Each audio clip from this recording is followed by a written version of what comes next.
नमस्कार। न्यूज़ 24 बिहार झारखंड देख रहे हैं आप। मैं हूं आपके साथ सबा शाहिद शेख। बिहार विधानसभा चुनाव को लेकर हर तरफ तैयारियां तेज है। एनडीए की बात की जाए अगर नीतीश कुमार की भी, तो नीतीश कुमार 20 साल के कार्यकाल को लेकर जनता के बीच जाने वाले हैं। तो इन सब के बीच नीतीश कुमार दमखम से लग गए हैं और सभी वर्गों को खुश करने में लगे हुए हैं। इन सब के बीच उन्होंने जो भी धनराशि थी वो भी बीते कुछ दिनों में बढ़ाया है। साथ ही साथ अब महिलाओं को भी सीएम नीतीश कुमार ने एक बड़ा तोहफा दे दिया है। जी हाँ, दरअसल अब महिलाओं को 35% आरक्षण मिलने की भी घोषणा हो गई है। तो चलिए आज इन्हीं तमाम बातों पर विस्तार से चर्चा करेंगे कि क्या इसका फायदा नीतीश कुमार को या एनडीए को आने वाले चुनाव में मिलेगा। इसी पे चर्चा के लिए हमारे साथ एक खास पैनल भी मौजूद है, तो उनका स्वागत करते हैं। हमारे साथ मौजूद है पूनम सिंह जी, प्रवक्ता बीजेपी, निशांत मिश्रा जी, प्रवक्ता एलजेपीआर, आजू खान जी, प्रवक्ता आरजेडी, सोनाली आनंद जी, प्रवक्ता जनसुराज पार्टी। आप सभी का बहुत बहुत स्वागत है। चर्चा की शुरुआत पूनम जी से करना चाहूंगी। पूनम जी, नीतीश कुमार ने महिलाओं को बड़ा तोहफा दिया है। जी देखिए सबा जी, जब से 35% आरक्षण घोषणा हो गई है महिलाओं के लिए। बिल्कुल सबा जी, ये जब से एनडीए की सरकार आई है तब से कोई नई बात नहीं है। चाहे हम महिला की बात करें, युवा की बात करें, चाहे किसान की बात करें, चाहे बिजली की बात करें, चाहे स्वास्थ्य की बात करें, तो बिहार की स्थिति 2005 के पहले क्या थी, बिहार की जनता ने भलीभूति देखा और समझा है। और जो रही महिलाओं के आरक्षण की, जो 35%, आपको हम बता दें प्रभा जी की जब एनडीए की पहली बार सरकार बिहार में बनी थी तो पंचायत से 50% आरक्षण देकर के माननीय नीतीश कुमार जी ने इस योजना को लागू किया था। पंचायतों में महिलाओं को 50% आरक्षण देकर के चुनाव लड़ाने का काम किया था। तो शुरू से जब से एनडीए की सरकार बनी है माननीय नीतीश कुमार जी के नेतृत्व में बिहार की महिलाओं के लिए जो हम लोगों की सोच है, महिलाओं के सुशासन की जो हमारा लक्ष्य है, वो दिन प्रतिदिन हम महिलाओं के लिए करते आ रहे हैं। तो कोई नई बात नहीं है। और बिहार सरकार आज भी महिलाओं के लिए संकल्पबद्ध है कि महिलाओं को सुरक्षा कैसे की जाए। महिलाओं का जो लक्ष्य है, जो विकास हम लोग महिलाओं को देने के लिए चिंतित करते हैं कि महिला आज भी अपने आप को, जो पढ़ी लिखी महिला पहले नहीं थी, जो कभी महिला घर से बाहर नहीं निकलती थी, बेटियां हमारी बाहर नहीं निकलती थी आरजेडी के राज में, आज हर महिला हर क्षेत्र में सक्षम है और अपने आप को जिस तरह से पुरुषों के साथ कदम से कदम मिलाकर चल रही है, तो ये ऐतिहासिक कदम है। माननीय नीतीश कुमार जी के नेतृत्व में 35% आरक्षण देकर के महिलाओं के लिए जो योजनाएं लागी है, शायद ये बिहार के आधी आबादी की खुशी का सवाल है। और हम बिहार की महिलाएं माननीय नीतीश कुमार जी को तहे दिल से धन्यवाद देना चाहते हैं कि यूं ही आप हम लोगों की चिंता करते रहे। ठीक है पूनम जी। आजू जी, जिस तरह से लगातार आप लोग पलायन, नौकरी, डोमिसाइल नीति को लेकर भी आप लोग मुद्दा उठा रहे थे, तो क्या डोमिसाइल नीति का कार्ड नीतीश कुमार ने दे दिया है महिलाओं को आरक्षण देकर? देखिए, ये समाजवाद की ताकत है और ये विपक्ष की ताकत है कि जो जो चीज हम कहते थे उस पे जो एनडीए समर्थित सरकार है वो घुटने टेक रही है। सबसे पहली बात ये, जो जो चीज हम कहते थे वो चीज कर रही है, बाद में हमसे वो सीख रही है। ये है leader of opposition Tejashwi Prasad Yadav का विजन बिहार के लिए। और दूसरी बात, ये जो आप कह रही थी और जो प्रवक्ता भारतीय जनता पार्टी कह रही थी, इस लोकतंत्र में जनादेश की मापने का पैमाना क्या होता है कि आपके साथ महिलाएं कितनी प्रतिशत आपके साथ हैं या कितनी प्रतिशत बिहार की महिलाएं आपके साथ हैं। आपका सिकुड़ता हुआ जनाधार ये खुद अपने आप में स्पष्ट रूप से साबित करता है कि जनता दल यूनाइटेड तीसरे नंबर की पार्टी है और भारतीय जनता पार्टी जो है उसकी 20 सालों से पिछलग्गू बनी हुई पार्टियां हैं। और ये 2020 का आप देख लीजिए या फिर उससे पहले का आप देख लीजिए, इस लोकतंत्र में जनाधार ही तय करता है कि आपने कितनी चीजें रेवड़ियां बांटी है, क्या किया इलेक्शन के वक्त पे, उसके बाद भाई आपका जनाधार, महिलाओं का जनाधार आपके साथ है या नहीं है। आप परसेप्शन जरूर फैला सकते हैं। बिहार प्रदेश में एक बहुत बड़ा वर्ग है जो महिलाएं अपने बच्चों के बारे में पूछती हैं, जो महिलाएं अपने पति के बारे में पूछती हैं, जो महिलाएं अपने जो है पिता के बारे में पूछती हैं। और वो ये पूछती हैं कि 3 लाख से ज्यादा SC/ST वर्ग के दलित वंचित बच्चे जो है बिहार में पूर्ण तरीके से शराबबंदी है, उसके बाद भी जेल की सलाखों के पीछे क्यों है? ये महिलाओं का सवाल है। और जो संपोषित माफिया है उनके ऊपर बुलडोजर क्यों नहीं चलता है? वो जेल की सलाखों के पीछे क्यों नहीं है?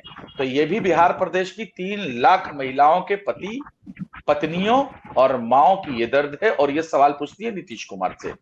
दूसरा, वो भी बिहार प्रदेश की महिलाएं पूछती हैं कि जो 2005 से 2022 तक का जो NCRB का डेटा आया, उसमें 50,000 महिलाओं और बच्चियों के साथ जो है यौन उत्पीड़न हुआ, बलात्कार हुए।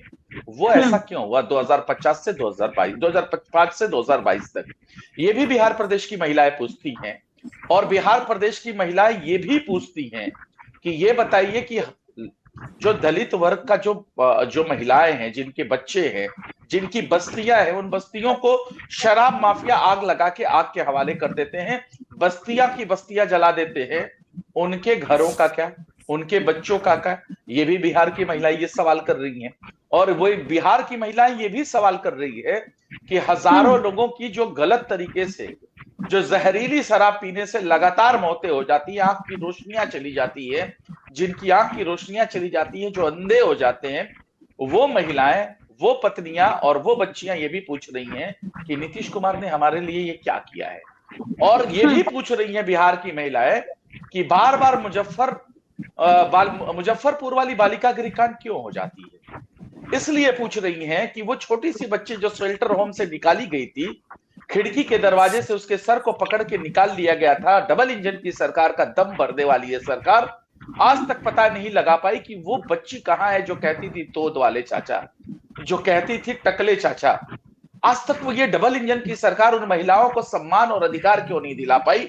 उनके कातिलों को क्यों नहीं ढूंढ पाई? तो ये सारे सवालात थे, सवालात ये भी पूछे जाएंगे। लेकिन इस लोकतंत्र में स्पष्ट जनादेश ये दर्शाता है कि जनता दल यूनाइटेड न कोई सामाजिक ताना बाना है, न उनका कोई न कोई उनका ऐसा क्षेत्र है जिससे उनका दिखता है कि बहुत जनाधार तेजी से बढ़ा है। महिलाओं का आत्मसम्मान उनके लिए है, वो आत्मसमर्पित है और NDA समर्थित सरकार के लिए वो वोट करती है।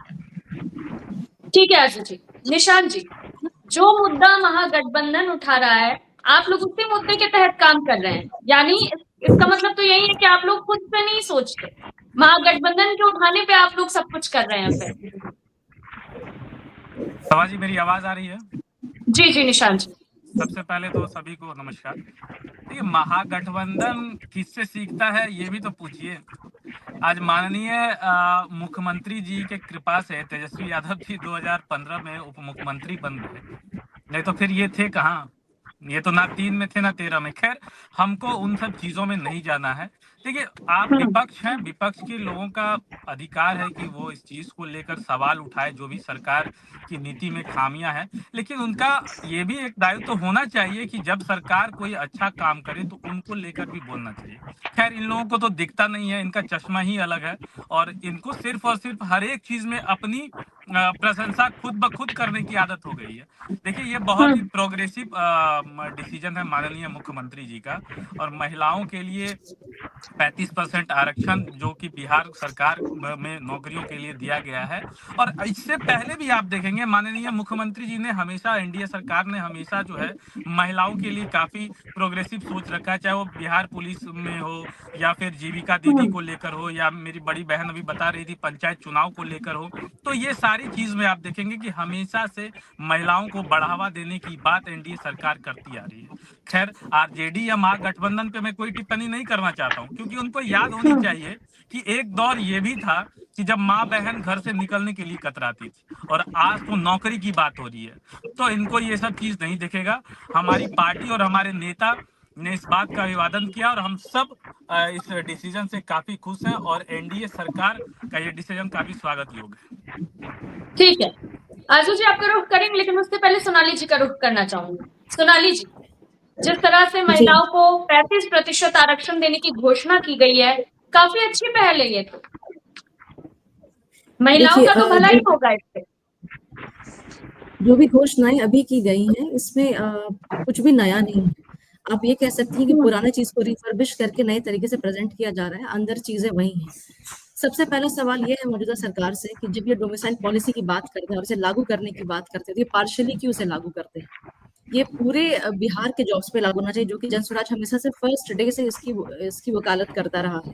तो सबसे पहला आरोप तो इन पे ये लगता है कि ये पक्षपात की नीति है, आधे आबादी पे ये डोमिसाइल नीति लागू करते हैं, आधे पे नहीं करते हैं। दूसरी चीज ये कि बिहार में रिजर्वेशन 35% बहुत दिनों पहले से ही था, इसमें कोई नई बात नहीं है। और थोड़ा अगर हम इसे तोड़ तोड़ के समझने की कोशिश करें तो अगर जनता के लिए थोड़ा सा मैं एक फिगर का इस्तेमाल करके आपको बताना चाहूंगी कि अगर बिहार में 100 सीट्स हैं गवर्नमेंट जॉब के लिए, तो 60 तो ऑलरेडी रिजर्व्ड हैं आपके ईडब्ल्यूएस के लिए, ओबीसी के लिए, इकोनॉमिकली बैकवर्ड क्लास और एससी एसटी के 60% सीट्स ऑलरेडी रिजर्व हैं। तो बचते हैं हमारे पास 40 सीट जिसपे हम रिजर्वेशन की बात करते हैं। तो उस 40% में से बस 35% की हम बात करें तो वो फिगर आता है 14%। तो 14 यानी 100 में से 14% ही या 14 सीट्स ही ऐसी होंगी जिसपे महिलाएं अपना क्लेम कर सकती हैं। पहले था कि हाँ सारी महिलाएं उसके लिए हकदार थी उस सीट की, लेकिन अब है कि बिहार में जो महिलाएं अपना डोमिसाइल डॉक्यूमेंट प्रेजेंट करेंगी वो उनके लिए वो सीट उनके लिए अवेलेबल होगी।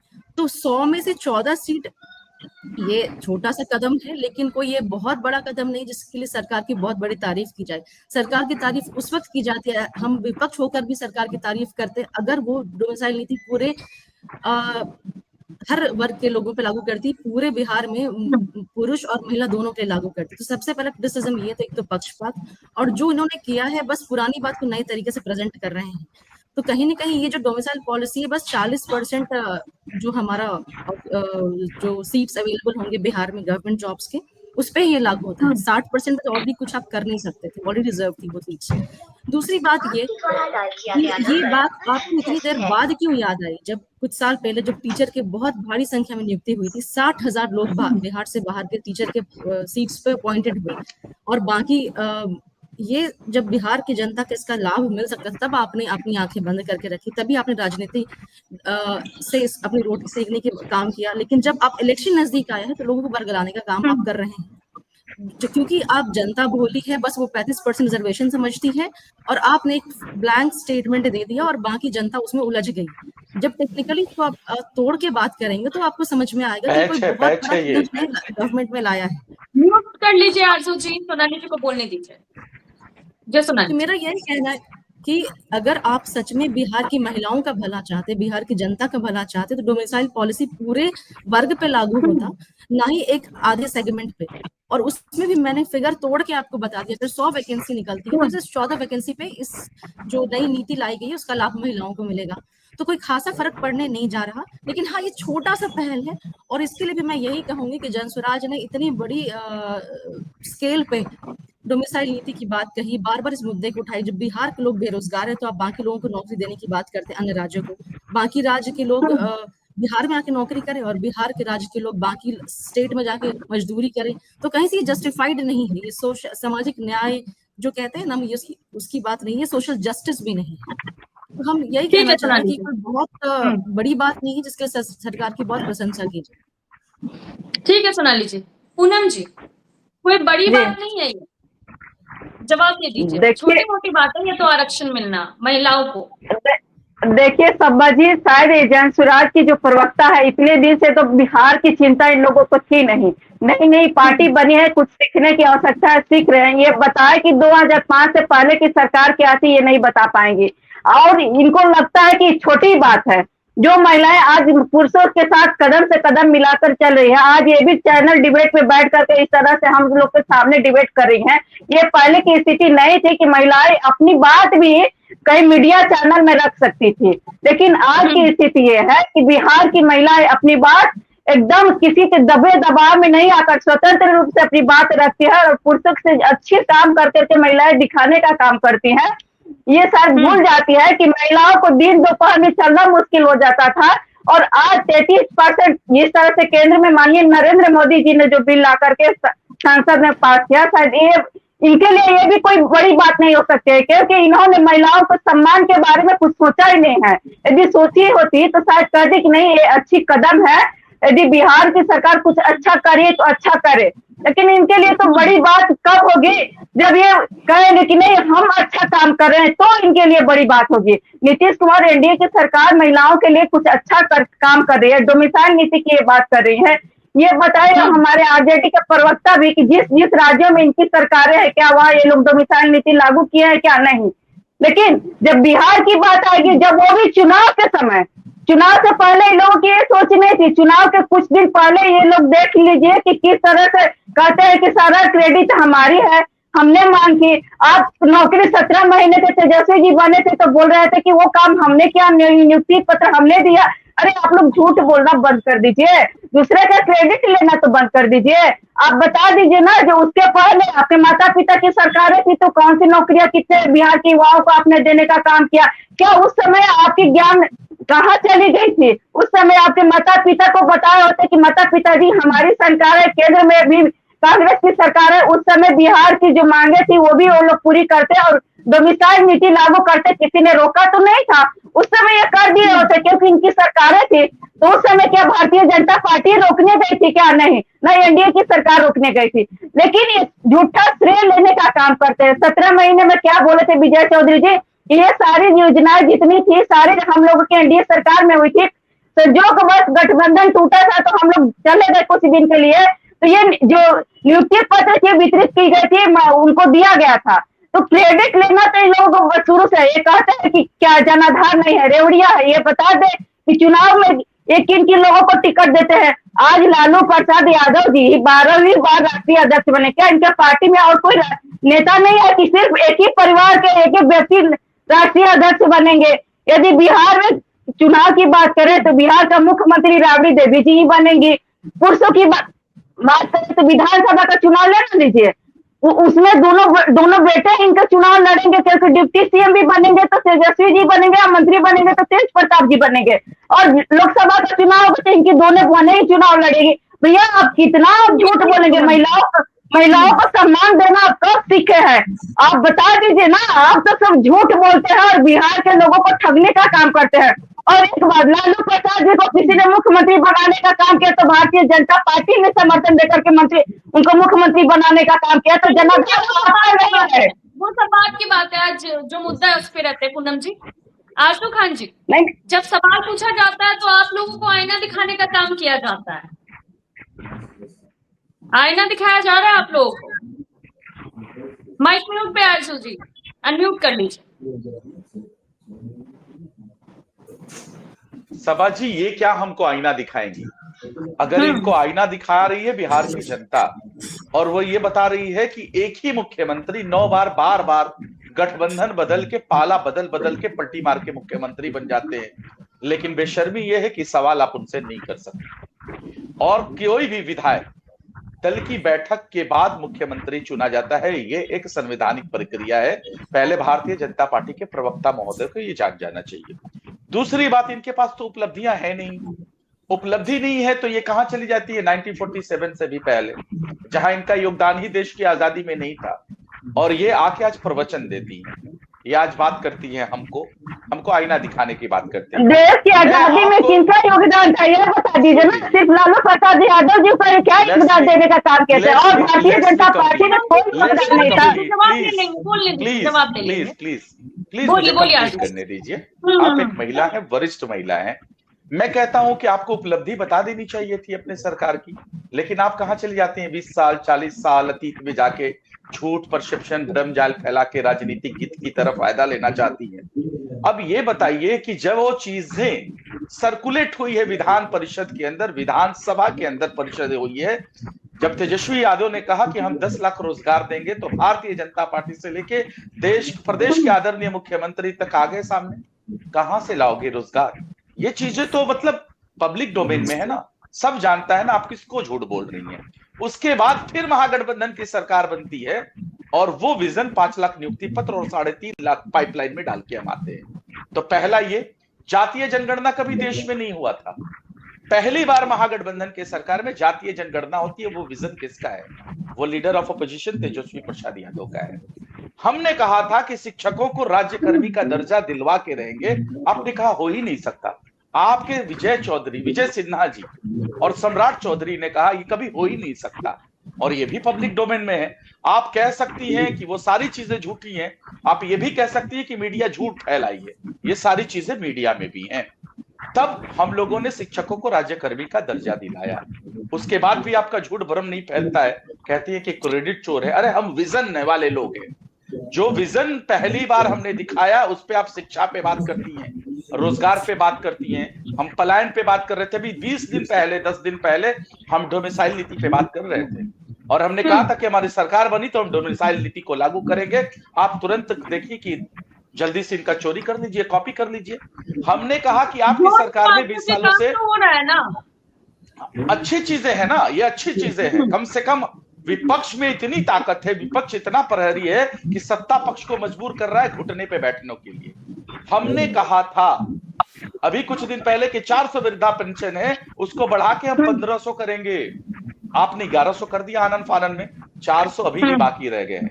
तो आप है क्रेडिट चोर और हमारा विजन चुरा चुरा के आप काम करती है। खैर अच्छी बात है, बिहार प्रदेश के लिए अच्छी बात है। हम कहते हैं कि एनडीए समर्थित सरकार 20 सालों से है। आप किसी सूचकांक में बताइए कि किसमें आप आगे हैं। महिलाओं की बात कर रही थी तो एक बड़ा बेशर्म सा डेटा है बिहार राज्य के साथ, और वो डेटा ये है कि नेशनल हेल्थ सर्वे की रिपोर्ट है कि सबसे ज्यादा अगर एनीमिक महिलाएं हैं किसी प्रदेश की तो वो बिहार प्रदेश की है। सबसे ज्यादा कहीं अगर अंडरवेट बच्चा पैदा होता है तो वो बिहार प्रदेश में है। महिलाओं के थालियों में फोलिक एसिड नहीं है, आप उनको पोषक तत्व नहीं दे पाती हैं। तो ये इतना बड़ा शर्मसार मतलब एक जो डेटा है वो बिहार सरकार का है, लेकिन आप कहती हैं कि हम भ्रम फैलाते हैं, हम झूठ फैलाते हैं। आप एनसीआरबी के डेटा को नहीं मानिएगा, आप नेशनल हेल्थ सर्वे की रिपोर्ट को नहीं मानिएगा, आप इन्वायरमेंटल हेल्थ को नहीं मानिएगा, आप हंगर इंडेक्स को नहीं मानिएगा, ऑक्सफैम की रिपोर्ट नहीं मानिएगा। तो ये आपकी मानसिकता है, थेथोलॉजी करते रहिए। हकीकत यही है कि बिहार में, प्रदेश में लोगों ने, युवाओं ने, यहाँ के मजदूरों ने, गरीबों ने, वंचितों ने, शोषितों ने भारतीय जनता पार्टी को अभी तक झोला ढोने पे मजबूर किया है जनता दल यूनाइटेड का। और जनता दल यूनाइटेड का सिकुड़ता हुआ जनाधार ये स्पष्ट बताता है कि leader of opposition Tejashwi Prasad Yadav को तेज रफ्तार तेजस्वी सरकार चाहती है बिहार की जनता, और यही हकीकत है। आप कितना भी हमारा चोरी कर ले, नकल के लिए भी अकल चाहिए, वो आप अकल नहीं आ पाते। अभी भी हम कहते हैं कि 2500 रुपए माई बहन मान योजना के तहत देंगे, आप उसकी भी कॉपी करिए। हम तो चाहते हैं, हम झारखंड में दे रहे हैं, हम झारखंड में दे रहे हैं, और हम ये भी चाहते हैं कि इस प्रदेश, देश का सबसे गरीब प्रदेश बिहार राज्य प्रदेश है, और यहाँ की बिजली यूनिट जो है सबसे ज्यादा महंगी है। 7 रुपए यूनिट प्रति दर है, बिजली दर है 7 रुपए से ज्यादा। हम 200 यूनिट बिजली फ्री कर देंगे, आप ये भी हमारा कॉपी कर लीजिए। कम से कम हमारे बिहार प्रदेश का भला तो हो जाएगा। आप करिए कॉपी, आप ऐसे ही नकल करते रहिए, लेकिन उसके लिए भी अकल की जरूरत है। स्पष्ट जनादेश जाता है कि आने वाले वक्त में महागठबंधन की सरकार बनेगी। आपके प्रशंसन फैलाने से, आपके झूठ फैलाने से कुछ नहीं होता। अगर फैलाना है तो 20 सालों के अंदर जो आपकी उपलब्धता है आप उसको बताइए, मत जाइए अतीत के अंदर, झूठ मत परोसिए। ठीक है आशीष जी। निशांत जी, आप लोगों ने घुटने टेकने अभी से शुरू कर दिए। महागठबंधन के मुद्दों को आप लोग टूल पकड़ रहे हैं, उस मुद्दे को उठा रहे हैं, और चाहे वो राशि की भी बात हो, आप लोग डर से पहले ही बढ़ा दे रहे हैं। सभा जी, महागठबंधन पहले से ही हताश और निराश है, और इनके पास कुछ तो होना चाहिए जो आगे ये बैठ के डिबेट करे या मीडिया में बने रहे। तो ये लोग गाना गा रहे हैं, ठीक है, कोई बात नहीं है, इसका फैसला तो जनता करेगी। चुनाव नजदीक है, और इससे पहले भी बिहार में चुनाव हुए, उपचुनाव हुए। आपको मैं पीछे ले जाना चाहता हूं, जो 4 सीटों पे उपचुनाव हुआ था उसमें भी जनता ने अपना मैंडेट दिया। लोकसभा चुनाव हुआ था, उसमें भी ये लोग कह रहे थे कि उखाड़ के फेंक देंगे मोदी जी को, उसमें भी जनता ने इसको जवाब दिया। तो इनसे पैथोलॉजी करने से अच्छा है कि इनको छोड़ दिया जाए, इनका जवाब जनता खुद देगी। कौन जनता को गुमराह कर रहा है और कौन विकास की बात करके विकास कर रहा है, ये बिहार की जनता को भली भांति पता है। तो इनको छोड़ देते हैं हम लोग, इसलिए कि फैसला जनता करेगी। ठीक है निशांत जी। सोनाली जी, कुछ कहना चाह रही थी आप? मैं यही कहना चाह रही थी कि अभी भी पूरे बिहार में डोमिसाइल पॉलिसी लागू करने से अभी किसने रोका है आपकी सरकार को? आप अभी से लागू कर दीजिए। लेकिन जो आपका पॉलिटिकल डर है, एक राजनीतिक डर है, आप उससे उभर नहीं पा रहे हैं, सबसे पहली बात। अगर जनता का भला सबसे प्राइमरी ऑब्जेक्टिव आपका होता तो आप डोमिसाइल पॉलिसी आधी आबादी पे लागू नहीं करते, पूरी आबादी पे लागू करते। इसकी वकालत पूरा बिहार करता। एक एक जनता से आप पूछिए, स्टूडेंट आपके रोड पे यूनियन लेके उतरते हैं, उस वक्त आपको सुनाई नहीं देता उनकी बात। तो कहीं ना कहीं ये कन्वीनियंट रास्ता अपनाने वाली बात है। और इसमें जैसे मैंने कहा कि जो भी स्टेप मौजूदा सरकार ने लिया है, ये कोई बहुत बड़ा स्टेप नहीं है, ये छोटी सी बात को नई तरीके से प्रेजेंट कर रहे हैं। इसमें बस छोटी सी बात है कि 14 सीट की हम लोग बात कर रहे हैं 100 में से। दूसरी चीज ये है कि आप महिला विकास की बात करते हैं, महिला उत्थान की बात कर रहे थे। तो सबसे पहली बात, अगर आज डिबेट में मैं यहाँ बैठ के बोल रही हूँ तो कहीं ना कहीं इसमें मेरे परिवार, मेरे माता पिता का हाथ, जिन्होंने मुझे पढ़ाया। लेकिन अगर बिहार सरकार ने बहुत बड़ा काम किया है तो आज बिहार की शिक्षा दर जो महिला की 60% दिखती है, जो कि सबसे कम है, उसमें बढ़ोतरी दिखती है। अगर सरकार ने बहुत काम किया होता तो स्कूल जो आज आपका कस्टमर सर्विस पॉइंट बन गया है, जो सुविधाएं लेने का पॉइंट बन गया, वो आज कस्टमर सर्विस पॉइंट बन के नहीं रहता। स्कूल में पढ़ाई नहीं होती है, लेकिन वहां पे आपका एक सेंटर बन गया है, जो कि साइकिल की योजनाओं के लिए वहां पे लोग जाते हैं, स्कूल की किताबों की राशि के लिए वहां जाते हैं, वहां पे यूनिफॉर्म की राशि के लिए जाते हैं, लेकिन पढ़ाई वहां नहीं होती, इसके लिए वहां नहीं जाते। और शायद यही वजह है कि शिक्षकों को आपने हर काम में लगा दिया, क्योंकि वो पढ़ाते तो है नहीं, स्कूल में व्यवस्था है नहीं, ना स्ट्रिक्ट मॉनिटरिंग है। तो आप काम तो लेंगे उनसे, तो आप इलेक्शन का काम उनसे करवा रहे हैं। तो कहीं ना कहीं शिक्षा व्यवस्था को आपने ठप कर दिया है। और आप कह रहे हैं कि हम पूरे बिहार में महिलाओं को प्रोत्साहन दे रहे हैं, तो कहाँ से प्रोत्साहन दे रहे हैं? जब आप जो बुनियादी चीजें हैं, शिक्षा, स्वास्थ्य, ये आप नहीं दे पा रहे, तो रिजर्वेशन का फायदा किसको मिलेगा? जब बच्चा 10वीं ही पास नहीं करेगा, जब बच्चा 12वीं ही पास नहीं करेगा, तो रिजर्वेशन का फायदा किसको मिलेगा? दूसरी बात, जैसे मैंने आपको डिस्पैरिटी बताई कि मेल बिहार ऐसे भी पिछड़ा राज्य में से एक है, मेल लिटरेसी रेट से कम है फीमेल लिटरेसी रेट, उसमें से भी आप रिजर्वेशन महिलाओं को दे रहे हैं, तो लोग तो होने चाहिए ना उस रिजर्वेशन का लाभ उठाने के लिए, सबसे पहली बात। दूसरी बात ये कि यहाँ पे रिजर्वेशन एक बहुत ही सेंसिटिव मुद्दा है और लोग इससे बहुत जल्दी कैच करते हैं, तो आप इसे मुद्दा उठाते हैं बार बार। लेकिन जब यहाँ पे सिक्योरिटी की बात आती है महिला की, तब आप उस पर चुप रहते हैं। अभी बिहार एक कह सकते हैं कि क्राइम कैपिटल जो कहा जाता है बिहार को, ये गलत नहीं कहा जाता। अगर आप आंकड़ा उठा के देखें तो बिहार में हर रोज 6 मर्डर और 4 रेप की घटनाएं का एवरेज। तो अगर आप और अभी आप कोई तो बात ऐसी है जिसमें आप लोग महागठबंधन के साथ है शायद, बताइए। तो क्राइम कैपिटल तो महागठबंधन बोलती है। हाँ, तो क्राइम कैपिटल आपने बना दिया है ना। जो बिहार की स्थिति है, बिहार की जो स्थिति क्राइम कैपिटल का, हम बस महाजंगल राज भी इसे कह रहे हैं, तो आप उस बात को भी कोट करिए। तो कहीं ना कहीं हमारा यही कहना है कि जो बिहार में महिला को डायरेक्ट बेनिफिट पहुंचाएगी, आप उस मुद्दा को भटका के नए मुद्दे को ला रहे हैं। कुछ दिन पहले आपने मंडपम योजनाएं लगाई, बिहार में जीविका दीदी को प्रोत्साहन देने के लिए आपने दीदी की रसोई को प्रमोशन की बात की, लेकिन क्या ये इमीडिएटली महिलाओं को बेनिफिट पहुंचाएगा? नहीं पहुंचाएगा। इमीडिएट बेनिफिट तब महिलाओं को पहुंचेगा जब आप उनकी शिक्षा पे काम करेंगे, जब आप उनकी सुरक्षा पे काम करेंगे, स्कूल में सुधार लाएंगे। तो इन बुनियादी चीजों पे काम हो ही नहीं रहा है। और आप बात कर रिजर्वेशन की, पहले लोगों को लायक बनाई कि रिजर्वेशन का लाभ ले सके। दूसरी बात ये कि सरकार रिजर्वेशन की बात करती है, लेकिन अवसर पैदा करने की बात ही नहीं करती। बिहार में सबसे बड़ा मुद्दा एम्प्लॉयमेंट है। बिहार में अभी भी अनएम्प्लॉयमेंट रेट सबसे ज्यादा है बाकी राज्यों के कंपैरिजन में। तो आप एम्प्लॉयमेंट जनरेशन की बात नहीं करते, रिजर्वेशन की बात करते हैं, गुमराह करने की बात करते हैं। क्योंकि आपको पता है कि रिजर्वेशन के नाम पे हाँ, लोग आपको सुनेंगे, आपकी तरफ लोगों का ध्यान जाएगा। ठीक है, पूनम जी जवाब दे दीजिए। महिलाएं ज्यादा नहीं है, अच्छे से आप लोग शिक्षा नहीं दे पा रहे हैं, तो फिर आरक्षण का लाभ कौन उठाएगा? देखिए सबा जी, ये कह रही कि महिलाएं ज्यादा नहीं है, ये बता दे कि जब महिलाओं के लिए केंद्र में जब माननीय नरेंद्र मोदी जी की सरकार बनी थी, तो उस समय पुरुषों की संख्या क्या थी और महिलाओं की संख्या क्या थी? शायद ये हमारी बहन बताती तो ज्यादा बेहतर होगा। आज पुरुषों पर 10% से बढ़ करके ज्यादा महिलाएं हो गई हैं। और रही बात महिलाओं की शिक्षा की, तो महिलाएं आज हर क्षेत्र में कहीं ना कहीं डॉक्टर बनती है, इंजीनियर बनती है, एरोप्लेन भी उड़ा रही है, और हर क्षेत्र में महिलाएं आगे हैं। तो इसमें महिलाओं को अपना काम ले सकती है। हाँ, अब कहे कि महिलाएं उतनी शिक्षित नहीं है, लेकिन बिहार की महिलाएं आज आधी आबादी ये कह रही है कि 35% ला करके कोई बड़ी चीज नहीं हुई है।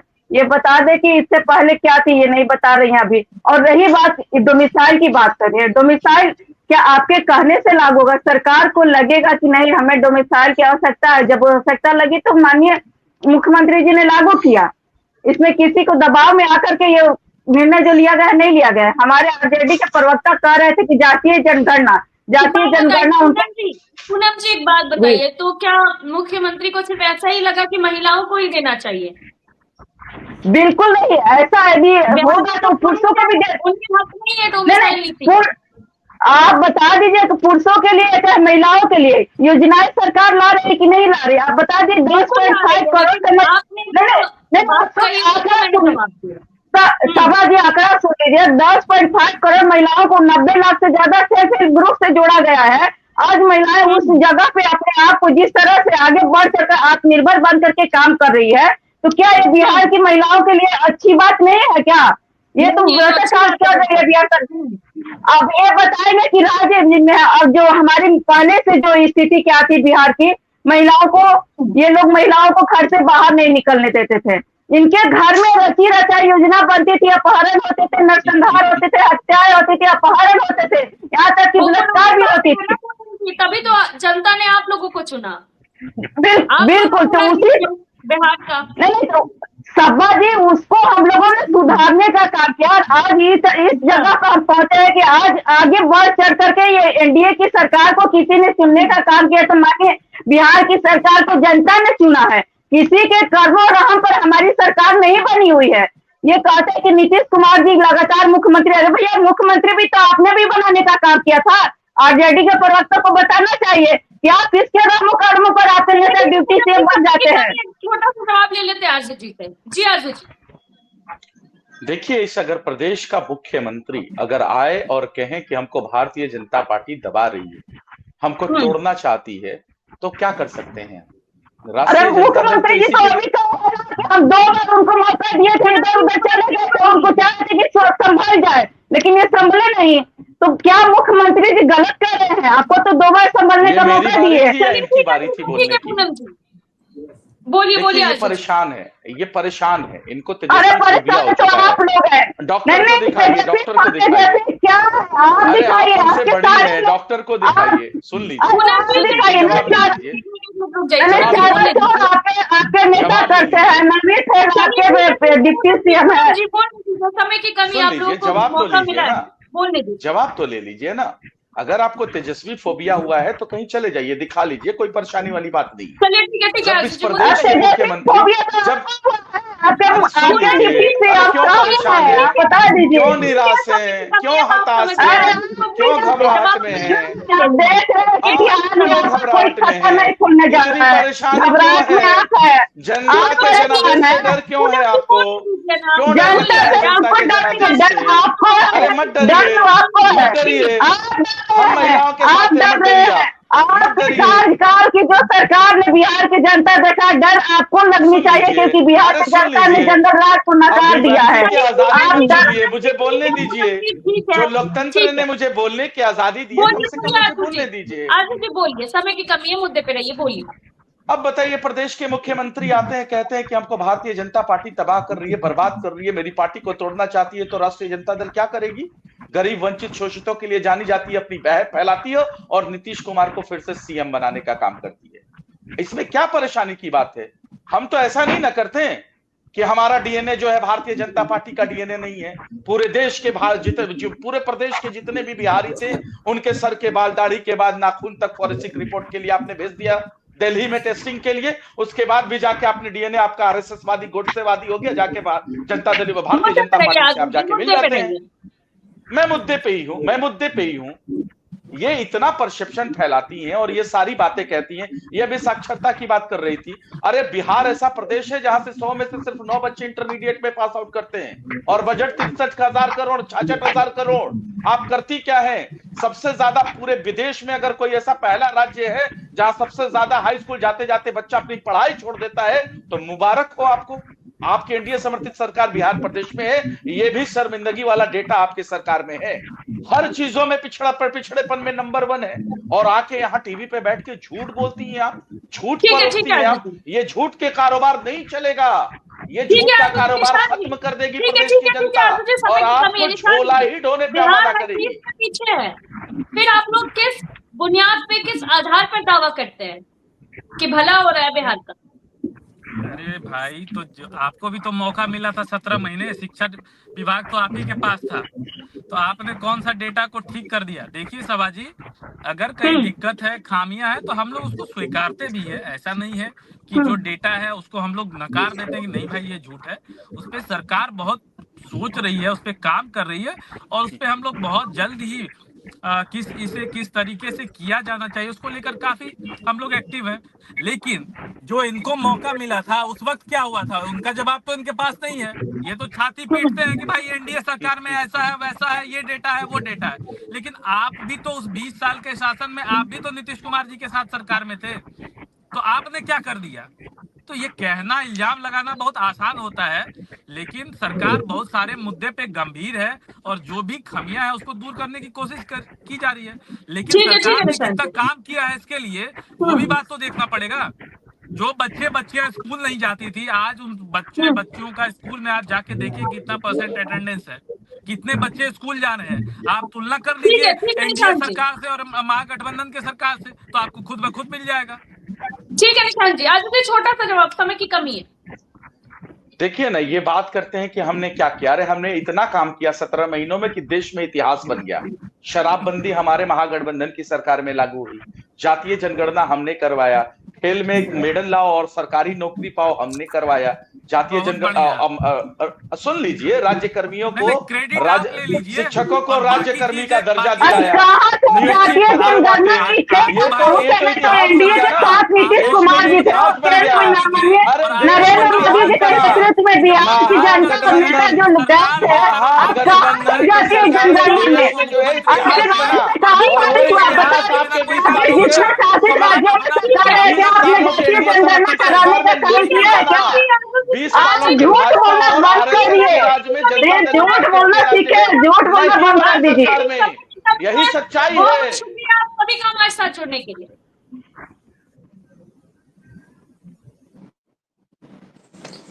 दरअसल बिहार में नीतीश कुमार ने घोषणा कर दी है महिलाओं को 35% आरक्षण देने की, जिसके बाद से तमाम राजनीतियां भी हो रही है। हालांकि विपक्ष इस पर भी हमलावर है, तो आने वाले समय में अब क्या होता है ये देखने वाली बात होगी। फिलहाल के लिए इतना ही। देखते रहिए न्यूज़ 24 बिहार झारखंड। अगर आपको ये डिबेट अच्छी लगी तो इसे लाइक और शेयर जरूर करें। आप अपनी राय में कमेंट करके जरूर बताएं और हमारे चैनल को सब्सक्राइब करना ना भूलें। नमस्कार।